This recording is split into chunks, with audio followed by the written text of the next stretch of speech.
आज की ये क्लास बहुत ज़्यादा अहम होने जा रही है क्योंकि आज हम सीखने जा रहे हैं स्पिरिचुअल वॉरफेयर के तलक से। वॉरफेयर कहते हैं जंग को, रूहानी जंग।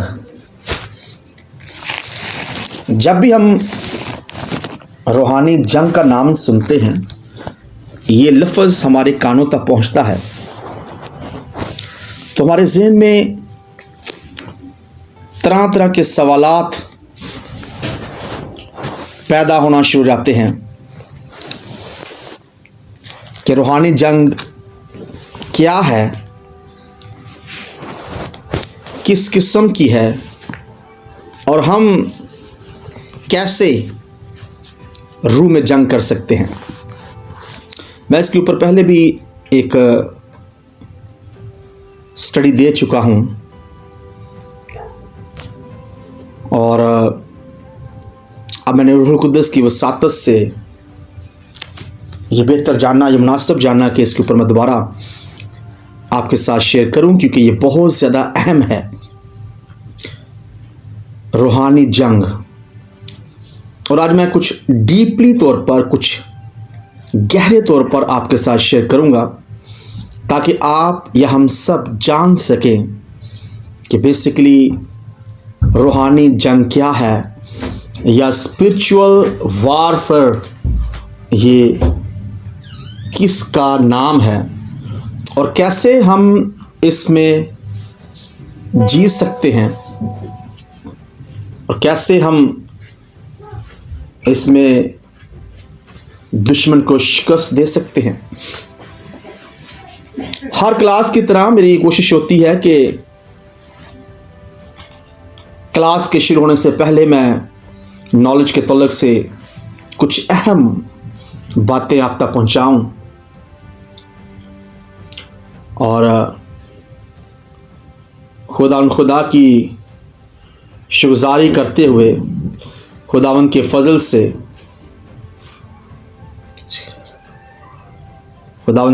से आज फिर मैं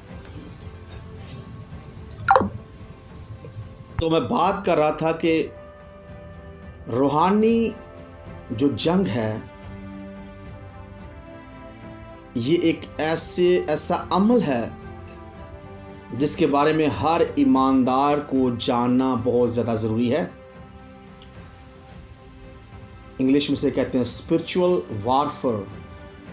वॉरफेयर, रूहानी जंग। जितने मसीही ईमानदार हैं, चाहे वो नौमरीद हैं, चाहे वो अडल्ट या मैच्योर या बालिग मसीह हैं। नौमरीद का मतलब है जो मसीहत में नए शामिल हुए हैं, या फिर ऐसे ईमानदार जो कि मैच्योर हैं, बालिग हैं। इन दोनों को इस जंग का सामना करना पड़ता है क्योंकि पौलुस रसूल जो फरमाते हैं, इफसस की कलीसिया के जरिए हम तक ये बात पहुंचा रहे हैं कि हम हर वक्त हालते जंग में हैं। चाहे हम नींद की हालत में हो, चाहे हम खाने की हालत में हो, चाहे पीने की हालत में हो, जब तक हम इस बदन के अंदर हैं तब तक हमारी हालत जंग की हालत है। नॉलेज के तलक से फैमिली में आपके साथ शेयर करने जा रहा था। स्पिरिचुअल वॉरफेयर को जीतने के लिए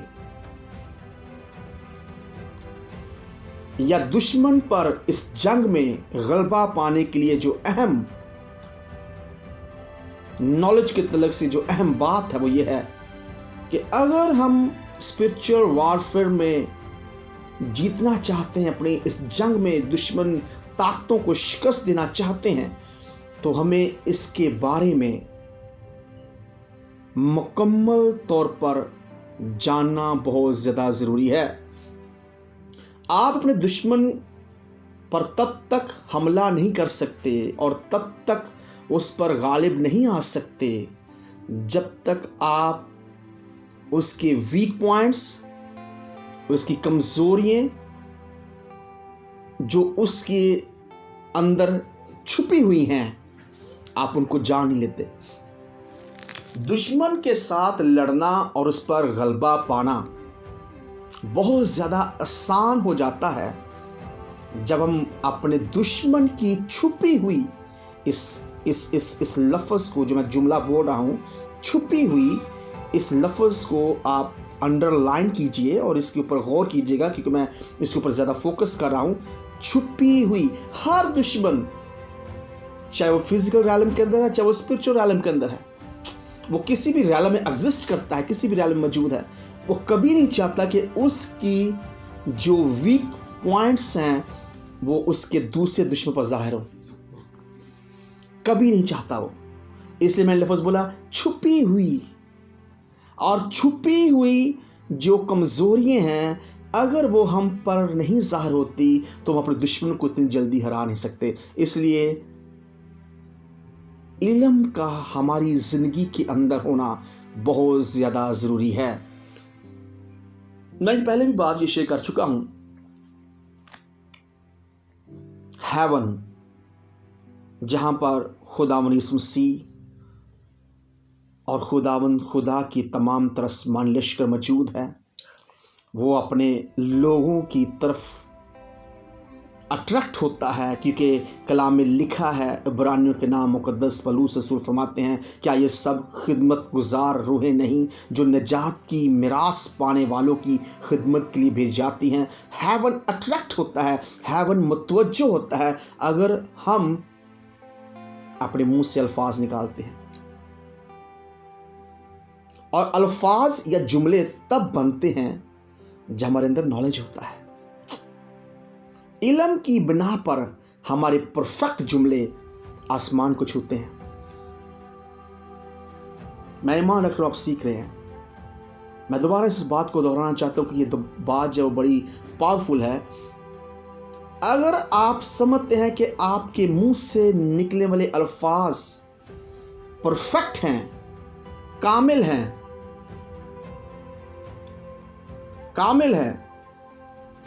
तो यकीनन आपकी निजात आपके ज़्यादा नज़दीक है। मत ये भूलें कि एलीशा नबी ने अपने नौकर जिहाजी से जब बात की, जब उसे दुश्मनों ने चारों तरफ से घेर लिया और जिहाजी उसका नौकर परेशान हुआ,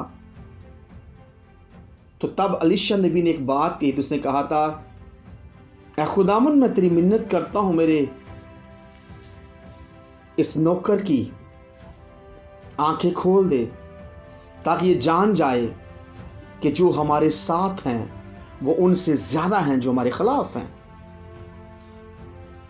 जब तक आप नॉलेज या इल्म को अपनी ज़िंदगी के अंदर नहीं लेते और लेकर उसको अहम दर्जा नहीं देते, तब तक आपको या मुझे आसमानी बातों या आसमानी हिकमत की समझ नहीं आएगी।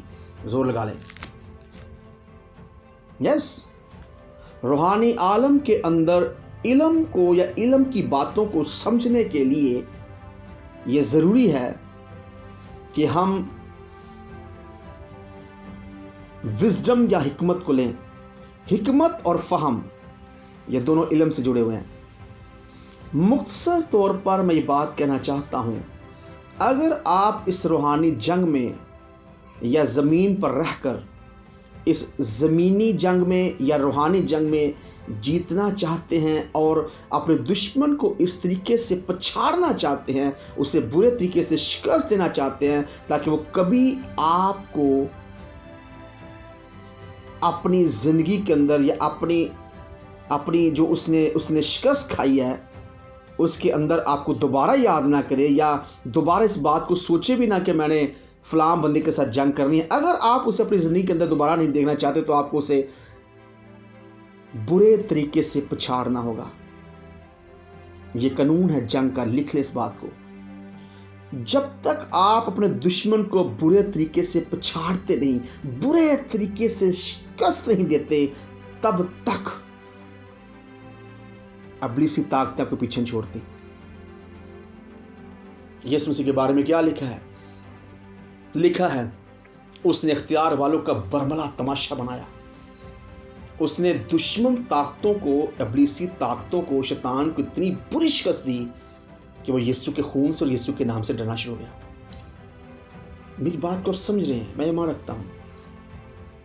इसलिए आपके मुंह से जो अल्फाज निकलते हैं वो फैसला करते हैं कि आने वाले वक्त में आपके लिए कैसी मदद तैयार होगी और आप कैसे जंग जीतेंगे और कैसे दुश्मन ताकतों को शिकस्त देंगे। और उन लफ्ज़ों के लिए आपकी ज़िंदगी के अंदर ज़रूरी है इल्म का होना, नॉलेज का होना। इल्म के बलबूते पर मैंने कहा हमारे जुमले परफेक्ट होते हैं। बाइबल मुकद्दस में लिखा है जब तू बादशाह के हुजूर खड़ा हो, जब तू खुदाए कदूस के हुजूर खड़ा हो, तो अपने लफ्ज़ों पर गौर कर। हम इस बात को याद रखना है। सो आज ये बहुत अहम टॉपिक है, स्पिरिचुअल वारफेयर, रूहानी जंग।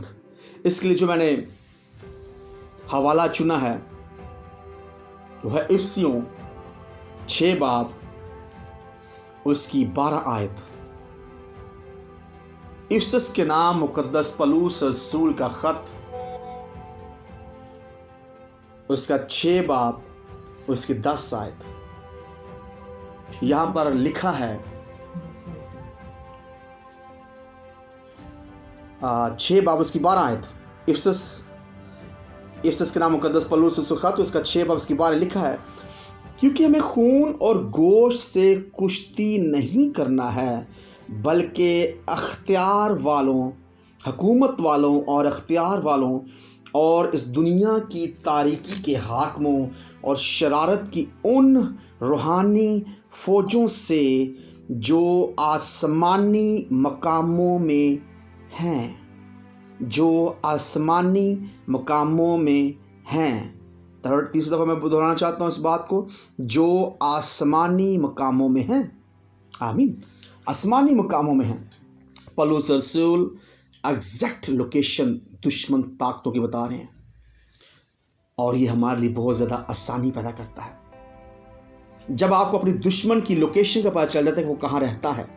गौर सुनिएगा सन्स एंड डॉटर्स प्लीज़, जब आपको अपने दुश्मन की लोकेशन का पता चल जाता है कि वो कहाँ पर रहता है, तो उसके बाद आपके लिए जंग जीतना बहुत ज़्यादा आसान हो जाता है। बहुत से दुश्मन अपने दुश्मनों को ढूंढने के लिए अपना वक्त ज़ाया करते हैं, बट पौलुस रसूल कुदस की वसातत से हम तक ये बात पहुंचा रहे हैं कि वो कहाँ पर रहते हैं। और वो कहाँ पर रहते हैं? आसमानी मकामों में। आसमानी मकामों में।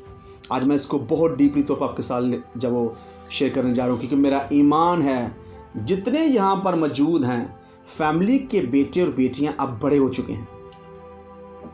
मैं इस बात पर ईमान रखता हूँ और man of God Vikram John मेरे साथ बैठे हैं, वो इस बात पर आमीन करते हैं। और यकीन है यहाँ पर man of God Akram Paul हैं, यहाँ पर man of God Stephens Timothy हैं, तीनों मैन ऑफ गॉड। वो मैन ऑफ गॉड बेटी सनिया अकरम हैं।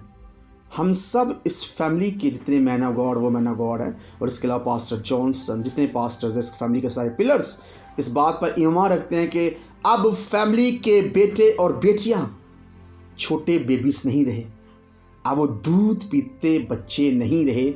जितनों ने गौर से इन क्लासेस को लिया है, आप उस दौर में शामिल हो चुके हैं जिस दौर में अब आपको बेबीज नहीं, बच्चे नहीं कहा जाएगा, बल्कि आप मैच्योर हैं, आप बालिग हैं।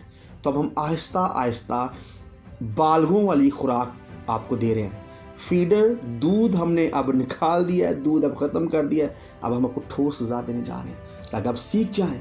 और मैं आपको दावे से कहता हूँ इज़्ज़त के नाम को मिले, ये जितनी स्टडी आपको दी जा रही है JCY प्लेटफॉर्म के तल्लक से, मैं ईमान रखता हूँ दुश्मन ताकतें, चाहे वो इंसानों के बदलों में से होकर आपके सामने आए या चाहे किसी भी रूहानी फॉर्म के अंदर आपके सामने आए, वो आपके सामने खड़ी नहीं रह सकती। आपने माइक बंद करके आमीन बोल सकते हैं। Praise the Lord. यहाँ पर लिखा है वो आसमानी मुकामों में, मैं आपके साथ बात शेयर कर रहा था, जब आपको आपके दुश्मन की एग्जैक्ट लोकेशन पता चल जाती है, तब आपकी जंग जो है वो तब आप अपनी जंग को जीत सकते हैं, आसानी जीत लेते हैं। आप समझ लें 50% आपने अपनी जंग को जीत लिया, क्योंकि आपने अपने दुश्मन की लोकेशन को जान लिया।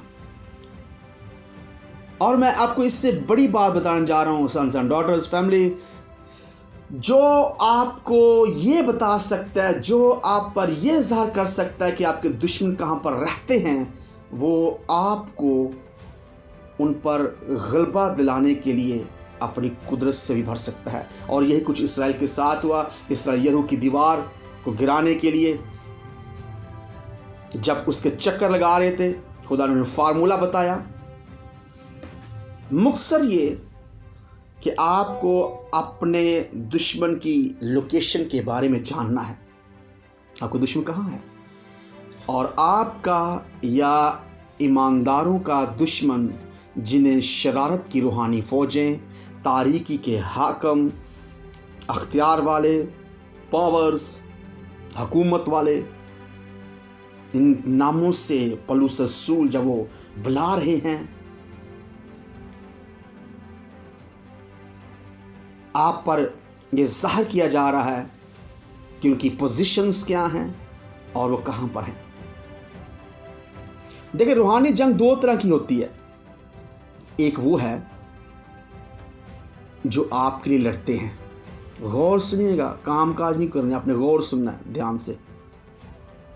रूहानी जंग दो तरह की है। एक जंग वो है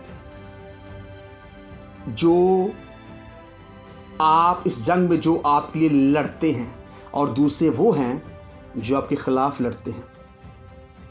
यहां पर रूहानी जंग के अंदर दो तरह के पर्सन्स, दो तरह की पर्सनैलिटीज, दो तरह के लोग आपको मिलेंगे। पहले नंबर पर वो हैं जो आपके लिए लड़ते हैं, और दूसरे वो हैं जो आपके खिलाफ लड़ते हैं। ये ज़रूरी है फैमिली कि हम रूहानी जंग की पेचीदगियों को समझें। हालांकि हकीकत यह है कि ईमानदार जंग नहीं लड़ रहे होते, आपके लिए खुदा की तरफ से मुकर्रर किए गए लश्कर आपके लिए रूहानी आलम में लड़ रहे होते हैं। आप इस बात को समझ रहे हैं? आप सिर्फ अगर लड़ते हैं तो अपने लफ्ज़ों की जंग लड़ रहे हैं। लिख लें इस बात को, और ये आपकी असाइनमेंट है। आज आपने इस क्लास के बाद लिख के भेजना है, हमारी जंग सिर्फ लफ्ज़ों की जंग है, लेकिन हकीकी जंग खुदा के लश्कर हमारे लड़ते हैं। ये आपने आज लिख कर भेजना है। मैं दोबारा से दोहराना चाहता हूँ, आपने लिख कर भेजना। आपकी असाइनमेंट है आज, हमारी जंग लफ्ज़ों की जंग है, लेकिन हकीकी जंग खुदा के लश्कर, खुदा के फरिश्ते हमारे लड़ते हैं। और पसे पर्दा हकीकत में यही है कि आप सिर्फ अपने लफ्ज़ों से अपने दुश्मन को शिकस्त दे रहे होते हैं। दाऊद और जाती जूलियत की जब लड़ाई हुई, दाऊद लफ्ज़ों की जंग लड़ रहा था, और उसके लफ्ज़ों में ईमान की कुदरत भरी हुई थी। उसने कहा, मैं तेरा सर तेरे तन से जुदा कर दूंगा, मैं जिंदा खुदा के नाम से आया हूं। तू तो तलवार और भाला, तू तो अपने अपने अपने वेपन्स के ऊपर जिस पर तू तवक्कुल कर, लेकिन मेरा ईमान जिंदा खुदा पर है। यहोवा के नाम से मैं आया हूं। ये लफ्जों की जंग है। सन्स एंड डॉटर्स, सुन ले गौर से, ये लफ्जों की जंग है। आपको सिर्फ और सिर्फ लफ्जों की जंग लड़ना है, बस, दैट्स इट। बस आपके लिए जो एक्शन में अमली तौर पर जंग है, वो खुदा के फरिश्ते लड़ते हैं। आपके लिए खुदा के फरिश्ते लड़ते हैं। जब हम जंग की बात करते हैं तो यकीनन ये तैयारी को ज़ाहिर करता है। आप जब जंग में कूदते हैं तो जंग में जब आपने कूदा, जब आप मैदान जंग में आ गए, तब सिर्फ आपको लड़ना है बस। तब आपके पास तैयारी का कोई वक्त नहीं है। तब आपके पास कोई तैयारी का आपको वक्त नहीं दिया जाएगा, नेवर। जो ही आप जंग में उतरे, मैदान जंग में उतरे, तब सिर्फ आपको लड़ना है। आपके तजर्बात वहां पर काम आएंगे, आप पर खुदा का फजल जो है वो आपके काम आएगा, और वो अल्फाज जो आपने जंग से पहले और जंग के दौरान जो बोलने हैं वो आपके लिए काम करेंगे। दो अल्फाज बहुत अहम है। मैंने दो जगह बहुत अहम है। पहले जगह वो जब आप अपनी तैयारी के अमल में हैं, तब आप अपने मुंह से क्या निकालते हैं, आपके मुंह से क्या अल्फाज निकलते हैं। और दूसरी जगह वो है जब आप दुश्मन की आंखों में आंखें डालें और कहें, तेरा बदन मैं आसमान के परिंदों को दूंगा और तेरा बदन आसमान के परिंदे नोच डालेंगे। तू मेरे सामने शिकस्त खुर्दा है, तू कुछ भी नहीं, तू हारा हुआ है, तुझे हरा दिया गया है। मैं यीशु मसीह के नाम से आता हूँ। मेरा खुदावन यीशु मसीह जिसको मैं मानने वाला हूँ, उसके आगे हर घुटना झुकता है और तुझे उसके आगे झुकना है। ये बहुत अहम है। तैयारी से पहले के अल्फाज और फिर मैदान जंग में उतर कर आपके मुंह से निकले अल्फाज, ये दोनों अहम हैं। मैं फिर दोहराना चाहता हूँ इस खूबसूरत बात को कि आपके मुंह से निकलने वाले अल्फाज आपको जीतने के लिए आपको कुव्वत देते हैं। और इसके साथ साथ पसे पर्दा खुदा के फरिश्ते जो आपके लिए लड़ रहे हैं, वो भी आपके लफ्ज़ों की बिहा पर, आपके लफ्ज़ों की बिना पर, आपके लफ्ज़ों को लेकर वो लड़ते हैं। आप लफ्ज़ों के साथ फाउंडेशन मजबूत करते हैं, बुनियाद को मजबूत करते हैं, और बुनियाद के सर पर खुदा के फरिश्ते आपके दुश्मन से लड़ते हैं। स्पिरिचुअल रैलम के अंदर, रूहानी आलम के अंदर, जब स्पिरिचुअल वारफेयर या रूहानी जंग किसी ईमानदार के लिए लड़ी जाती, जैसे कि अयूब की लड़ी गई, जैसे कि दाऊद की लड़ी गई, इवन दो सौल की लड़ी गई, इवन दो सुलेमान की लड़ी गई, यीशु मसीह के लिए लड़ी गई, मूसा के लिए लड़ी गई, जितने भी मसीही ईमानदार ज़मीन पर यीशु मसीह में सो गए या शरीयत के ताबे होकर सोए या अभी सो रहे हैं, या चाहे वो ज़मीन पर इस रैलम के अंदर जिंदा हैं, वो सब जंग के अंदर लड़ते हैं। इस रूहानी आलम के अंदर, रूहानी जंग में 3 किस्म के रैलम्स हैं। ये आपने याद रखना है। 3 किस्म के रैलम्स मैं आपके साथ शेयर करने जा रहा हूँ, और मैं आपको बताना जा रहा हूँ कि ये आसमानी मकाम क्या हैं। मैं आज खुदा रूह कुद्दस के वसीला से आपको आपके दुश्मन की एग्जैक्ट लोकेशन आपको बताने जा रहा हूँ कि आपके लिए कैसे लड़ाई होती है और कैसे लड़ा जाता है, और आप किस तरीके से जीतते हैं।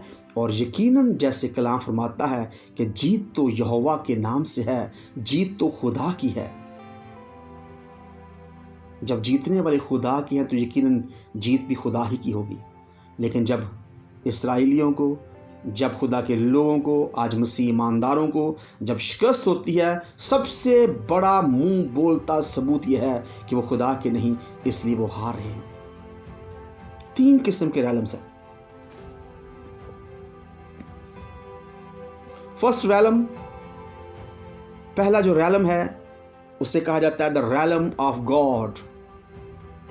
रैलम ऑफ गॉड, गॉड कहते हैं खुदा को। और जब हम रैलम ऑफ गॉड की बात करते हैं, जब हम खुदा के रैलम की बात करते हैं, तो इसे हम कहते हैं रैलम ऑफ एटर्निटी, अबदियत का रैलम। अब्दियत का रैलम। और अब्दियत यानी एटर्निटी का मतलब है ना शुरुआत ना अख्ताम। खुदा के बारे में लिखा है वो अल्फ़ा ओमेगा है, ना उसकी ज़िंदगी का शुरू ना उसकी ज़िंदगी का अख्ताम। फर्स्ट रैलम ऑफ गॉड, जो पहला रैलम आपके साथ शेयर किया है वो है द रैलम ऑफ गॉड या रैलम ऑफ एटर्निटी। एटर्निटी कहते हैं अब्दियत को। अब्दियत को अगर हम गहरे तौर पर देखें तो अब्दियत का मतलब है कि खुदा present, past and future. Present कहते हैं आपका मौजूदा दौर, जो करंट सिचुएशन है अभी। पास्ट कहते हैं माजी को, और फ्यूचर कहते हैं मुस्तकबिल को। यानी मुख्तसर तौर पर अगर मैं इसे बयान करूं तो खुदा आज, कल, कलाम कहता है बल्कि हमेशा यकसा है। खुदा अब्दी है, जिस तरह से वो कल है उस तरह से वो आज भी है। यानी खुदा वक़्त की कैद में नहीं, वक़्त खुदा को कंट्रोल नहीं कर रहा, बल्कि खुदा वक़्त को कंट्रोल कर रहा है। खुदा के इस रैलम में टाइम एग्जिस्ट नहीं करता। वक़्त जाए उसकी कोई वैल्यू नहीं है, टाइम नहीं है। इसलिए कलाम में लिखा है 1000 साल एक दिन के बराबर और एक दिन 1000 साल के बराबर खुदा के नज़दीक है। खुदा के रैलम में वक़्त की कोई अहमियत नहीं है। खुदा के रैलम में जो हम पहला रैलम पढ़ रहे हैं, उस रैलम में खुदा के उस रैलम में टाइम नहीं, उस रैलम में वक़्त नहीं। खुदा की अब्दियत को हम इस तरीके से भी जान सकते हैं कि जैसे कलाम खुदा फरमाता है कि जब मूसा झाड़ी के मुकाम पर खुदा से मिलने को गया तो खुदा ने उससे कहा, मेरा नाम है, मैं जो हूँ सो हूँ, I am that I am, मैं जो हूँ सो हूँ। उसने यहाँ पर माजी का या मुस्तकबिल का लफ्ज़ नहीं बोला। जब मूसा ने कहा, खुदा जब मैं तेरे लोगों के पास जाऊंगा तो मुझे कहेंगे किसने तुझे भेजा? क्यों? क्योंकि मूसा जो था वो मिस्रियों के देवताओं के नाम को जानता था। उसने मिस्री अलूम को हासिल किया और वो मिस्र में रहकर बड़ा और पला, इसलिए उसे पता था कि मिस्रियों के देवता के जैसे नाम हैं। अगर मैं इसराइलियों से बात करूंगा जो तकरीबन 4 सदियों से 400 साल और पलू से सुन पाते हैं तकरीबन 430 वर्ष से इसराइल मिस्री लोगों के दरमियान रह रहा है, तो यकीनन जैसे मिस्री देवताओं के नाम हैं इसी तरीके से वो पूछेंगे तुझे किस खुदा ने भेजा, उसका नाम क्या है? तब खुदा ने मूसा से कहा, मूसा मेरा नाम है, मैं जो हूँ सो हूँ। इसका मतलब मैं कल भी था, मैं आज भी हूँ और मैं हमेशा रहूँगा। यानी मैं हमेशा यकसा हूँ, मैं आज कल बल्कि हमेशा यकसा हूँ। सेकंड रैलम, जो दूसरा रैलम है, उसे कहा जाता है the realm of angels. The realm of angels, angels फरिश्तों कहा जाता है, आप जानते हैं। और इसको आसान लफ्ज़ों में यह समझने के लिए इसे एवरलास्टिंग रैलम कहा जाता है। एवरलास्टिंग का मतलब है जिसकी ज़िंदगी का आगाज़ हो लेकिन अख्ताम ना हो। एवरलास्टिंग रैलम क्यों? क्योंकि इनकी ज़िंदगी का शुरुआत, फरिश्तों की ज़िंदगी की शुरुआत है किस डेट को, ये किस डेट को, किस तारीख को ये तख्लीक, ये खुदा ने तख्लीक किया है। इनका एक दिन, एक वक़्त मुकर्रर है, इनकी एक हिस्ट्री मौजूद है। लिखा है, खुद आप पैदाइश के अंदर पढ़ते हैं, वहाँ पर लिखा है 100 आसमान और आसमान के लश्कर का बनाना ख़त्म हुआ। मैं मानक तो आप सीख रहे हैं, जितने गौर से वो सीख रहे हैं। और मैं आपको ये लिख कर दे सकता हूँ, सन्स एंड डॉटर्स फैमिली, जितने गौर से इन मकाशफात रेवलेशंस को सीख रहे हैं, इन रेवलेशंस का प्रोटोकॉल ये है कि उनकी ज़िंदगियों के अंदर माली और स्पिरिचुअली ब्रेक थ्रू आ रहा है। यस, आप माइक बंद करके बोल सकते हैं आमीन। मैं इस बात को आपके साथ इसको मेक श्योर करना चाहता हूँ। जितने इन रेवलेशन, जितने हमने रेवलेशंस ये पढ़े हैं और पढ़ रहे हैं और आगे जगह पढ़ेंगे, इन रेवलेशंस का प्रोटोकॉल है कि जितने मुकाशफात और भेद की बातें आप तक पहुँचती हैं, इन ये बेसिकली मुकाशफात और भेद जो खुदा के डाइनिंग, मैंने आसान लफ्ज़ों में समझाने के लिए आपसे बात करता हूँ, ये खुदा की मेज़ से हैं, डाइनिंग टेबल से हैं, ये खुदा की मेज़ से। और खुदा की मेज़ से जो कुछ भी इंसानों के कानों तक पहुंचता है और इंसान के दिल तक पहुंचता है, याद रखें वो इंसान के बदन के लिए, इंसान की ज़िंदगी के लिए हमेशा बायस बरकत होता है। मैं इस बात पर ईमान रखता हूँ। इसलिए जितने रेवलेशंस, जितने मुकाशफात और भेद, मिस्ट्रीज आप तक पहुंच रही हैं, आज मैं रूहानी जंग की मिस्ट्री को, उसके भेद को आसान लफ्ज़ों में आप तक पहुंचाने की कोशिश कर रहा हूं। मैं ईमान रखता हूं जितने आप गौर सुन रहे हैं, आपके कान, आपके अल्फाज, आपकी ज़िंदगी, आपके बदन, आपकी सोल्स, आपके ख़ानदान जब वो बाबरकत हो रहे हैं, मैं इसको ईमान की नज़रों से देखकर और अपनी स्पिरिट में फील करते हुए मैं आपको ये बात कि जब वो इसको श्योर करता हूँ, यकीन दिला रहा हूँ। सो दूसरा रैलम है द रैलम ऑफ एंजल्स। मैंने कहा ये एवरलास्टिंग रैलम है। एवरलास्टिंग अब्दियत, एवरलास्टिंग भी अब्दियत को कहते हैं, लेकिन अब्दियत, ये अब्दियत ऐसी अब्दियत है जिसका आगाज है। एंजल्स खुदा की तरह नहीं, खुदा उस अब्दियत में रहता है जहां पर ना उसका आगाज ना उसका अख्ताम, क्योंकि वो अल्फा ओमेगा है। जबकि फरिश्ते उस अब्दियत में रहते हैं जहां पर उनका आगाज तो है लेकिन उनका अख्ताम नहीं। Angels they don't have ends because they are spirits.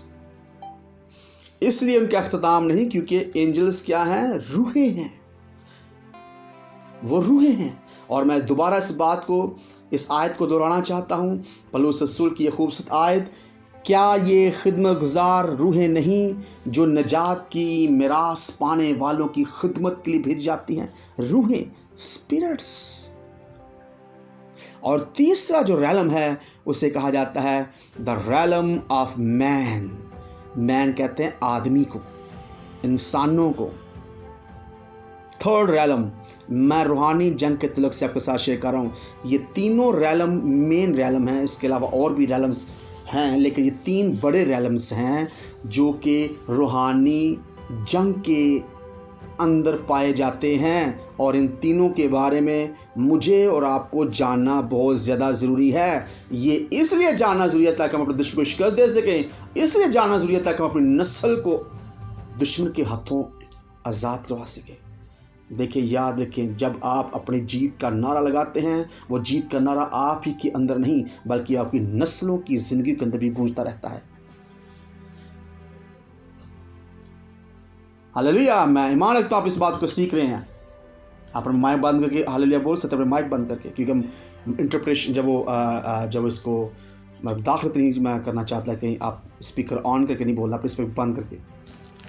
जब आप अपनी जीत का नारा लगाते हैं, वो नारा आपके अंदर ही नहीं आपकी नस्लों के अंदर गूंजता है। और जब आप अपनी ज़िंदगी के अंदर शिकस्त का नारा लगाते हैं, वो आपकी ज़िंदगी के अंदर ही नहीं, वो आपकी नस्लों के अंदर भी गूंजता है। आपको पता है दाऊद ने क्यों 5 पत्थर उठाए?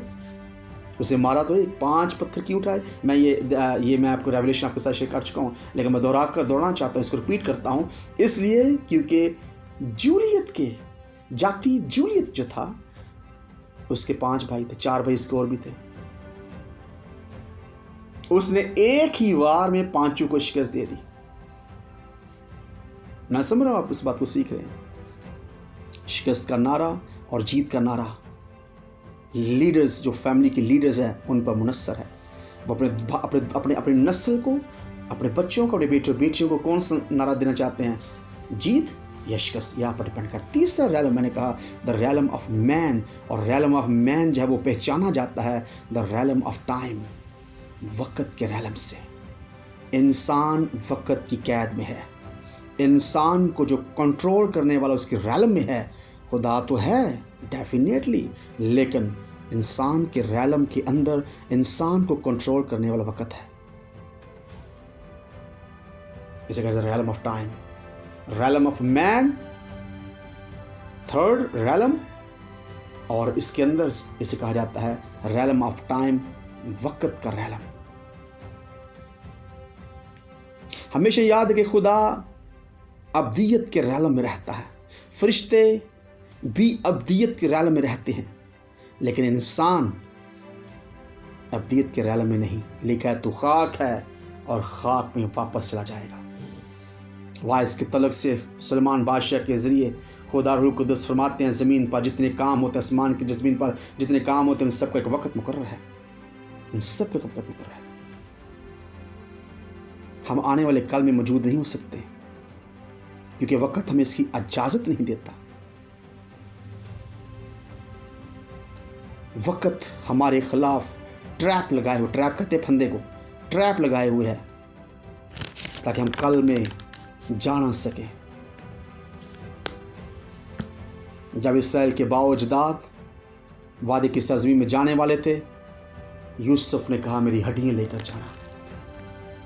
वक्त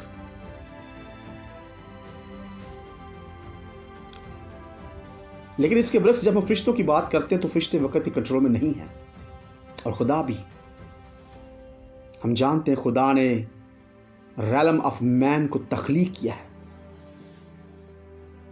उसने रैलम ऑफ एंजल्स को, फरिश्तों के रैलम को तख्लीक किया है। अगर वक्त खुदा के रैलम को कंट्रोल करे तो इसका मतलब है वक्त ज्यादा पावरफुल है खुदा की बनिस्बत। इसलिए वक्त खुदा के रैलम में एग्जिस्ट नहीं करता। एग्जिस्ट का मतलब है वजूद नहीं रखता। जब ईमानदार दुआएं करते हैं, मुकाशवा के अंदर लिखा है वो दुआएं सोने के प्याला में उस सोच में रखकर खुदा तक पहुंचाई जाती हैं। जब खुदा तक पहुंचाई जाती है तो लड़ाई कहां पर हुई, तो फिर जंग का भेद कहां पर छुपा हुआ है। मैं बहुत अहम बात आपके साथ करने जा रहा हूं। इस टॉपिक, इस अनवान, इस टॉपिक की रीढ़ की हड्डी में आपके साथ बयान करने जा रहा हूं, गौर सुनिएगा। Mystery are not in the realm of man, भेद है वो रैलम ऑफ मैन, जो आदमियों का, ये जो रैलम, जिस रैलम में हम रहते हैं, इस दुनिया में जो रहते हैं, इसमें ये भेद नहीं है और ना ही ये खुदा के रैलम में है।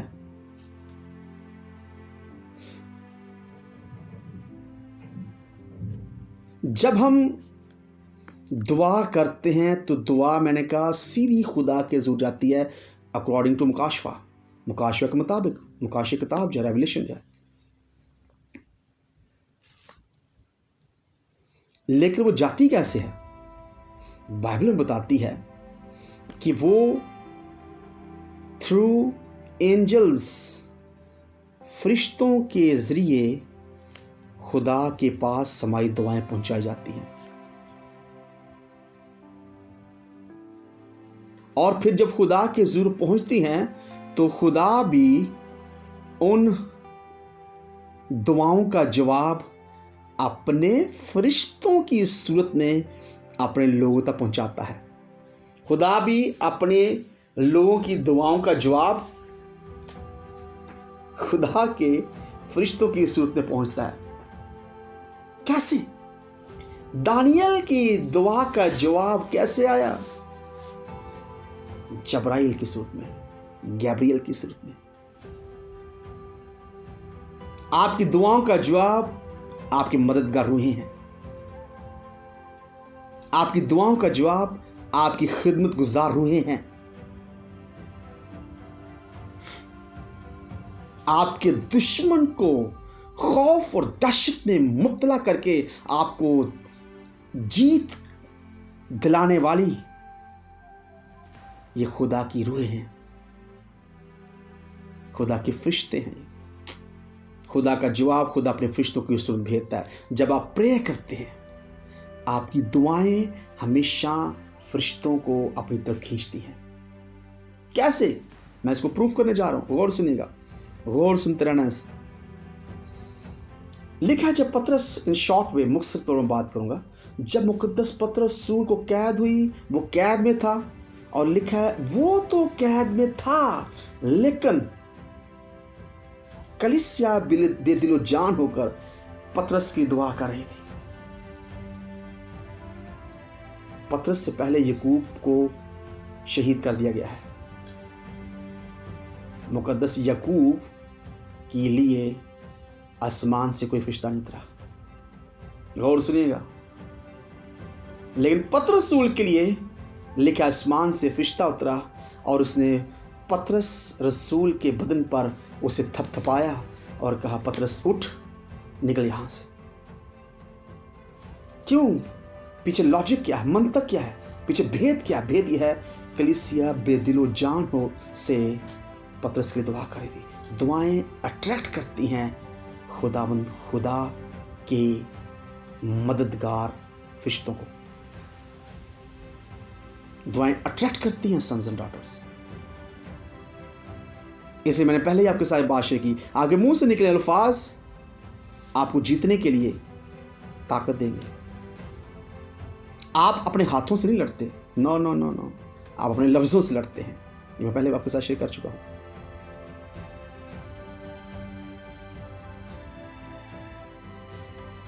प्रेयर्स, दुआएं फरिश्तों के जरिए, फरिश्तों के रैलम को चीरती हुई खुदा तक पहुंचती हैं। मैं इसको और आसान लफ्ज़ों में समझाने के लिए, इसको और ज़्यादा आसान लफ्ज़ों में मैं आपके साथ शेयर करने जा रहा हूँ। सबसे ऊपर जो रैलम है उसे कहा जाता है रैलम ऑफ गॉड, खुदा का रैलम। सेकंड जो रैलम है, उससे नीचे जो रैलम, इसे कहा जाता है रैलम ऑफ एंजल्स, फरिश्तों का रैलम, रैलम जस्ट लाइक अ दुनिया। और थर्ड जो रैलम है उसे कहा जाता है, तीसरा जो रैलम है, या तीसरी जो रैलम की किस्म है, जो मैंने 3 रैलम्स आपके साथ शेयर कर रहा हूँ रूहानी जंग को जीतने के तल्लक से, कि रूहानी जंग के जो 3 रैलम मौजूद हैं। तीसरा जो रैलम इसे कहता है रैलम ऑफ मैन, या आदमी जहाँ पर रहते हैं, ऐसी दुनिया जहाँ पर आदमी रहते हैं। अब मसला कहाँ पर है? ये कौन से आसमानी मकाम है? हमने शुरू से सीखा ये फ़िज़ा, ये फ़िज़ा, ये फ़िज़ा, यहाँ पर इब्लीस ताकतें रहती हैं। यस, ये काफ़ी हद तक ठीक है, लेकिन पौलुस रसूल में एग्जैक्ट लोकेशन बता रहा है, आसमानी मकाम। तो ये आसमानी मकाम कहाँ पर है? क्या खुदा और फरिश्तों के दरमियान? नो। ये लिखा है खुदा ने आसमान से दुश्मन शैतान को, जब उसने गुनाह किया, उसने नाफरमानी, उसने गुनाह किया, उसने घमंड किया, तब माइकल ने खुदा की इजाज़त के मुताबिक उसे ज़मीन पर पटक दिया। और लिखा है उसने जब उसे फेंका गया, तब उसने एक रैलम अपने लिए, एक अलहदा रैलम बनाया। आसान लफ्ज़ों में उसने अपने लिए एक अलहदा दुनिया बनाई, और उस रैलम को कहा जाता है सेलेस्टियल रैलम। यहां पर तमाम रूहें आपस में मिलती हैं।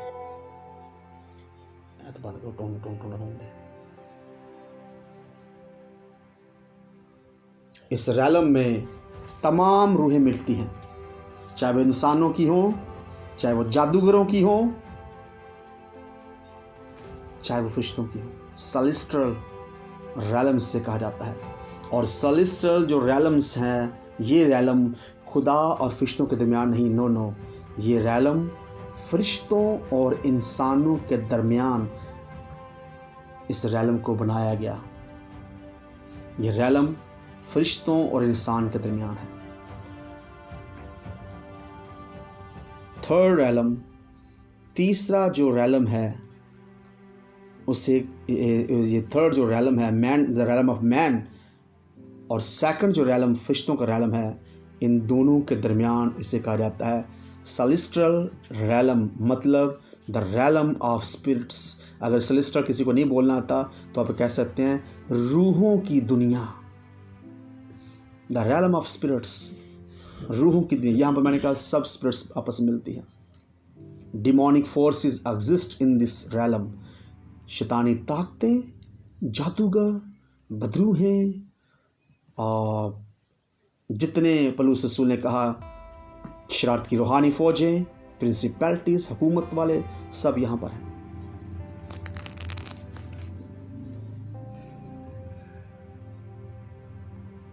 जब हम डिमेंशंस की गहरी स्टडी लेंगे तो ये जो बेसिकली जो रैलम है, जिसे मैंने रूहों का रैलम कहा है, ये बेसिकली डिमेंशंस की अक़साम में चौथी डिमेंशन है। तमाम जादूगर इस डिमेंशन को इस्तेमाल करते हैं। यहां पर मुकाबला होता है ईमानदार लोगों की दवाओं को आसमान तक ना पहुंचने के लिए। इस डिमेंशन को, जिसे सेलेस्टियल रैलम्स के तलक से कहा जाता है, इस डिमेंशन का, ये जो बड़ी डिमेंशन है, इसको डार्कनेस डिमेंशन या तारीकी की डिमेंशन के नाम से भी पुकारा जाता है। ये जो सेलेस्टियल रैलम या स्पिरिट्स ऑफ रैलम यानी रूहों की आलम की बात मैं कर रहा हूँ, क्योंकि ये तारीकी की रैलम है, तारीकी की डिमेंशन है। इसे बाइबल बताती है, मेरा कलाम तेरे कदमों के लिए चिराग है। जब हम इस रैलम में दाखिल होते हैं तो हमें लाइट की ज़रूरत पड़ती है, रोशनी की ज़रूरत पड़ती है। और मैं ये आपके साथ ये पहले बात शेयर कर चुका हूँ। लाइट रिप्रेजेंट करती है, लाइट ये ज़ाहिर करती है नॉलेज को। Light represent knowledge. जो रूहानी आलम की ज़बान में लाइट, पता है किसको कहते हैं? ये मैं पहले आपके साथ शेयर कर चुका हूँ, काफ़ी दफ़ा शेयर कर चुका हूँ, लेकिन दोबारा रिपीट कर देता हूँ इसको ताकि आपको याद आ जाए, आपकी रिमाइंड करवाने के लिए कि लाइट जब वो रूहानी आलम के अंदर नॉलेज कहा जाता है। आपको इस आलम में दाखिल होने के लिए मुकाशफात की ज़रूरत पड़ती है। The spiritual warfare begins between the realm of man and the realm of angels. रूहानी जंग कहाँ पर होती है जी? फिश्तों के रैलम और इंसान के रैलम के दरमियान, जहाँ पर जिस रैलम को रूहों का रैलम कहा जाता है। यहाँ पर हमारी दुआओं को रोका जाता है, यहाँ पर हमारी दुआओं को आगे नहीं जाने दिया जाता। ये रैलम इब्लीसी ताकतों ने जब उन्हें आसमान से गिरा दे गया तो उन्हें यहाँ पर उन्हें अपने तैयार किया। इस रैलम को अपोस्टल्स और प्रॉफिट्स अपनी ज़बान में कहते हैं। अपोस्टल कहते हैं रसूल को, प्रॉफिट्स कहते हैं नबियों को। नबी और रसूल इसे अपनी ज़बान में कहते हैं स्पिरिचुअल रोड ब्लॉक्स। इस रैलम को इस नाम से भी कहते हैं। स्पिरिचुअल कहते हैं रूहानी, रोड कहते हैं सड़क को, ब्लॉक्स कहते हैं रुकावट को। इस रैलम को, सेलेस्टियल रैलम को या रूहों के आलम को स्पिरिचुअल रोड ब्लॉक्स के नाम से भी पुकारा जाता है। मैंने स्पिरिचुअल कहा, रूहानी, रोड सड़क, रोड आप जाते हैं रोड पर, और ब्लॉक का मतलब है रुकावट डालना। इसी आलम के अंदर इसी रैलम के अंदर, ये आलम के अंदर मुश्किलात पेश की जाती हैं, असाइनमेंट्स तैयार की जाती हैं। रूहानी जंग खुदा की तरफ से प्रेयर के जवाबात आने में यहीं पर डिले किया जाता है, देर लगाई जाती है। मैंने वो आपके सामने पहले हवाला पढ़ा कि हमारी लड़ाई खून गोश्त नहीं बल्कि हमारी लड़ाई रूहानी फौजों से है जो आसमानी मकामों में।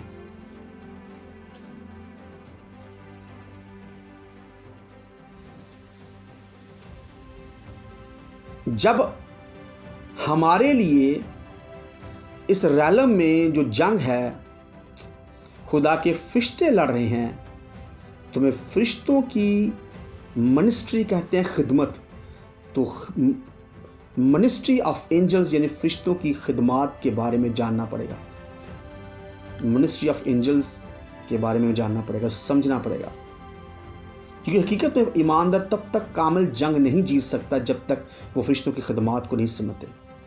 अब बहुत से लोग कहेंगे जी नहीं, फरिश्तों के बारे में जानने की क्या ज़रूरत है, ये तो शिरक हो सकता है। हम शिरक नहीं कह रहे। जब पौलुस रसूल इस बात को वाज़ेह कहते हैं कि ये खिदमत गुजार हुए, इंग्लिश में लफ्ज़ है मनिस्टरिंग स्पिरिट्स, मनिस्टर करना, मनिस्टरिंग स्पिरिट्स, खिदमत गुजार हुए उर्दू में से कहा जाता है। जब से ये दुनिया बनी तब से अब तक, इवन दो खुदावन यीशु मसीह हमारा नजात इंदा ज़मीन पर आया, तब भी फरिश्तों का एक बहुत बड़ा रोल ज़मीन पर हमें मिलता है। यीशु मसीह के पैदा होने से लेकर यीशु मसीह के सलीब पर चढ़ने तक, यीशु मसीह के मुर्दों में से जी उठने तक हमें फरिश्तों को, बहुत बड़ी फरिश्तों की मिनिस्ट्री नजर आती है, क्योंकि ये खुदमजार रूहें हैं।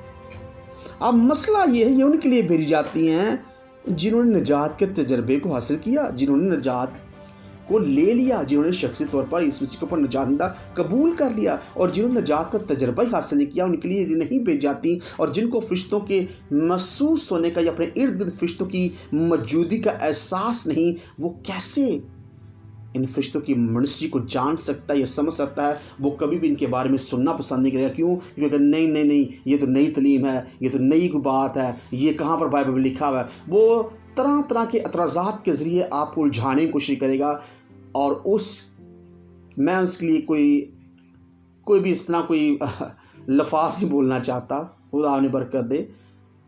लेकिन जो बाइबल पढ़ते हैं, जिन्होंने शख्सी निजात का तजर्बा हासिल किया हुआ है, जिनकी ज़िंदगी के अंदर यीशु मसीह है, याद रखिए यीशु मसीह के होने का मतलब है उसकी खिदमत ज़रूर है, उसके फरिश्ते, उसके लश्कर आपकी ज़िंदगी के अंदर मौजूद हों। बाइबल में साफ बताती है, दानियल के लिए शेरों के मुंह किसने बंद किया? हमें बाइबल विश्वास से भरी पड़ी है। मैं आपके साथ पहले भी एंजल्स के तलक से बात कर चुका हूं, लेकिन मुख्य तौर पर मैं आपके यहाँ पर आपके साथ बात शेयर करना चाहता हूं,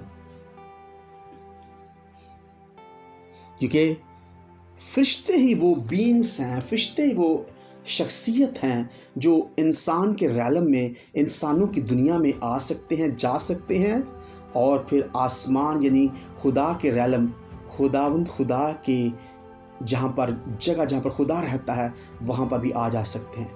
इंसानों और खुदा के दरमियान खुदा के फरिश्ते हैं, इंसानों और खुदा के दरमियान खुदा के फरिश्ते हैं। यीशु मसीह ने अपने मुंह से ये बात कही, उसने कहा तुम इब्ने आदम पर आसमान के फरिश्तों को उतरते और आसमान पर जाते देखोगे।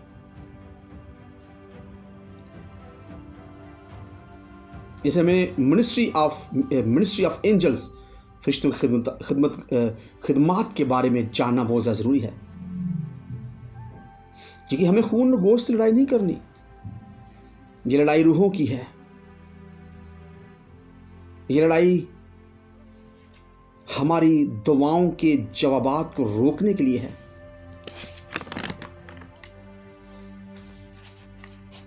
बहुत से लोग समझते हैं कि हमारी दुआओं का जवाब नहीं आ रहा, तो मैंने स्पिरिट ऑफ डिले के तलक से आपके साथ स्टडी आपको दी थी, स्पिरिट ऑफ डिले के तलक से, तो वहाँ पर भी मैंने ये बात शेयर की, तो मैं इसको यहाँ पर रिपीट करना चाहता हूँ। बहुत से लोग समझते हैं कि हमारी दुआओं का जवाब इसलिए नहीं आ रहा क्योंकि खुदा भी नहीं चाहता कि ये बरकत हमारी ज़िंदगी के अंदर आए। खुदा नहीं चाहता, गौर सुनिएगा, खुदा नहीं चाहता कि हमारी दुआओं का जवाब आए। खुदा इस बात को देर कर रहा है, शायद इस बात में इसलिए देर है कि खुदा हमारे लिए अच्छा मनसूबा रखता है। नहीं नहीं नहीं, नेवर।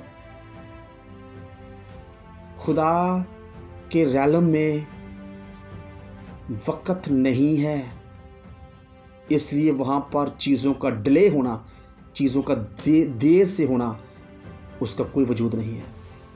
इसलिए ये मत सोचें और ये मत कहें कि ये काम इसलिए नहीं हो रहा कि खुदा इसकी इस मर्जी नहीं। हाँ, वो काम मुस्बत तौर पर वो काम जायज़ हो। खुदा के रैलम में डिले का, उसकी डिक्शनरी में आप इसे आसान कर लें, उसकी डिक्शनरी में डिले का लफ्ज़ नहीं है। कहाँ पर डिले है? डिले कहते हैं देर होना। कहाँ पर डिले है? कहाँ पर देर लगती है हमारे बरकतों के जवाबात आने में, हमारे सवालात के जवाबात आने में, और वो है सेलेस्टियल रैलम, रूहों का आलम, जहाँ पर हमारी दुआओं को रोक लिया जाता है। दुआओं का असर है, उस असर को रोक लिया जाता है, रोक लिया जाता है। हमारे दुआओं का जवाबात खुदा ज़रूर देता है, बल्कि लिखा है खुदा हमारी थॉट्स, हमारी सोचों के मुताबिक भी हमारे लिए काम करता है। लिखा वो अपने महबूब को नींद में दे देता है। थॉट्स, मैंने पहले आपके साथ बात शेयर की, हमारे मुंह से जो अल्फाज निकलते हैं खुदा के फरिश्ते हरकत में आ जाते हैं। और दानियल के लिए खुदा के जितने नबी और रसूल हैं उनके लिए ही कुछ होता रहा।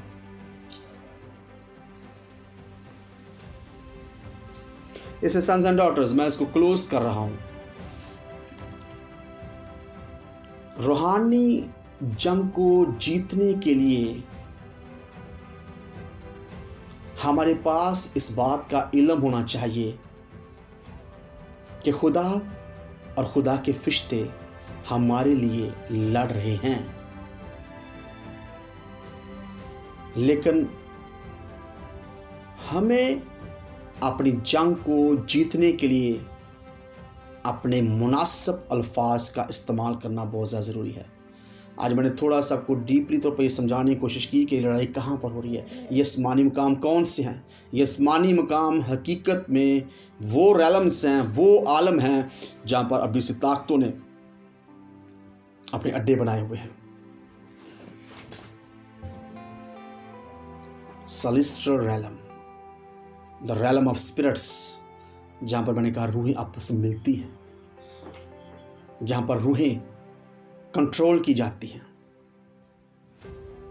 जहाँ पर रूहों के ऊपर अख्तियार जताया जाता है कि ये हमसे तल्लुक़ रखती हैं। यकीनन गुनाहगार लोग खुदा की बादशाही में दाखिल हो सकते, अगर उनकी ज़िंदगी किताब बंद हो जाए तो वो कभी भी आसमान में बादशाही में दाखिल हो सकते। उनके लिए दुश्मन ताकतें, उनका मालिक जो इब्लीसी ताकत है, वो इस बात को जाहिर करता है कि ये मेरे लोग हैं। इससे रूहानी जंग हकीकत में है क्या, मैं इसको निचोड़ आपको बताने जा रहा हूँ 2-3 मिनट में। रूहानी जंग हकीकत में हमारे लिए जो अहम दर्जा है, यह अहमियत के हामिल है, वो है हमारे अल्फाज। आप अपने लफ्ज़ों की बुनियाद पर जंग को हारते और जंग को जीतते हैं। आपकी दुआएं, आपका जिस समय मेहनत करना, आसमान के खुदा की कुदरत हमेशा आपके साथ है। जब से मसीह ईमानदारों ने यीशु मसीह को कबूल किया, तब से खुदा का फजल उन पर जारी हो चुका है। लेकिन इस फजल को ज़ाया करने वाला कोई फरिश्ता नहीं, कोई मददगार रूहें नहीं, ये इंसान खुद है। इस रूहानी आलम के अंदर जीतने के लिए हमारे मुंह के अंदर जो अल्फाज हैं, इनका तरतीब में होना, इनका अरेंज होना, ये बहुत ज़्यादा ज़रूरी है। जब तक हमारे मुंह के अंदर अल्फाज उलझे होंगे, हमारी जंग की ड्यूरेशन, हमारी जंग का दुरानिया बढ़ता जाएगा, हम हारते जाएंगे, क्योंकि फरिश्ते हमारे लफ्ज़ों के बेहा पर लड़ते हैं, फरिश्ते हमारे लफ्ज़ों की बुनियाद पर लड़ते हैं। आप इस बात को याद रखना है। सो रूहानी जंग या स्पिरिचुअल वारफेयर ये हकीकी तौर पर इंसानों की नहीं। जो कोई यीशु मसीह को कबूल कर लेता है, वो जंग खुदा के हाथों में चली जाती है और खुदा अपने लोगों को फतह से बढ़कर गलबा देने की कुदरत रखता है। सन्स एंड डॉटर्स, फैमिली, वो अपने बच्चों को फतह से बढ़कर गलबा देने की कुदरत रखता है। इससे पेशतर कि आप पैदा होते, आप मसीह यीशु को कबूल करने के वसीला से आप जीत जा चुके हैं, आप जीते गए हैं। आपकी ज़िंदगी के अंदर जीत का नारा बजा हुआ है। क्यों? क्योंकि यीशु मसीह के बारे में लिखा है कि उसने आपकी तमाम तर शिकस्त को, आपकी तमाम तर हार को जीत में बदल दिया सलीब पर नारा लगाकर। मेहमान तो आप सीख रहे हैं और आप इस कलाम से बरकत पा रहे हैं। सो 3 रैलम्स हैं जी जो मैंने आपके साथ शेयर किए हैं, और ये आसमानी मकाम आज मैंने आपके साथ शेयर की है। ये मिस्ट्री, ये भेद मैंने आपके साथ शेयर किया कि ये बेसिक रैलम कहाँ पर है। ये रैलम खुदा और फरिश्तों के दरमियान नहीं, ये रैलम इंसानों और फरिश्तों के दरमियान है। क्योंकि इंसान अपने फिजिकल रैलम से, जिस्मानी दुनिया से दुआएं करते हैं। दुआओं का असर जब आसमान तक पहुँचने से पहले सेलेस्टियल रैलम को सजाया गया, डेकोरेट किया गया, इसे बनाया गया। शैतानी ताकतों ने ये फरिश्तों तक ये दुआएं पहुंचने देते, और फिर जब हम दुआएं करते हैं, जब हम दुआ पे दुआ, रोज़े पे रोज़े रखते हैं, खुदा के ज़रूर झुकते हैं, तब खुदा के फजल से हमारी उन दुआओं के जवाबात के लिए फरिश्ते लड़ते हैं। और वो हमारी दुआओं के असर को अपने खुदा तक पहुंचाते हैं। इसका हकीकी मतलब पता क्या है?